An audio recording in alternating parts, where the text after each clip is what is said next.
हे घ्या, थोडस खावा,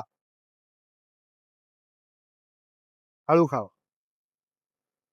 हे घ्या, थोडस थोडस खावा. ठसका लागल, हळू हळू हळू हळू. वडील आहेत का तुमचे? हा, वडील आहेत माझे. काय झाले बाबांना? काय नाही, जरा त्यांना मेमरी लॉस आणि थोडं पॅरालाइसचा झटका आला होता, त्यामुळे थोडं वॉकिंगला आणलं होतं त्यांना. खूप त्रास होता असेल ना तुम्हाला सांभाळायला यांना?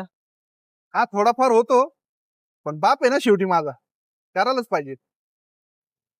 तुम्हाला जर राग येणार नसन तर मी एक सांगू का तुम्हाला? हा, बोला की. तुम्ही यांना वृद्धाश्रम मध्ये का नाही सोडत? कसं आहे ना मित्रा, लहानपणी जेव्हा मी हरवायचो ना खेळताना, इकडे तिकडे लपून बसायचो, तेव्हा माझा बाप मला शोधायला सैरावैरा धावायचा रे, पळायचा येड्यासारखा. लहानपणी आपण शी शू करायचो, हाताने सगळं सांडवायचो, हाताने आपले आईबाप स्वच्छ करायचे. आज आज त्यांच्यावर अशी परिस्थिती आहे, त्यामुळे त्यांना वृद्धाश्रमात सोडणं, लांब लांबपर्यंत विचार पण नाही करू शकत. लहानपणी आपल्याला त्यांची गरज होती, आज त्यांना आपली गरज. त्यामुळे वृद्धाश्रमात,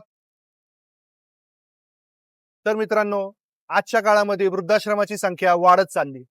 हे कुठेतरी थांबलं पाहिजे. याला जबाबदार कोण? तुम्हाला काय वाटतं? कमेंटमध्ये नक्की सांगा आणि व्हिडिओ आवडल्यास नक्की शेअर करा.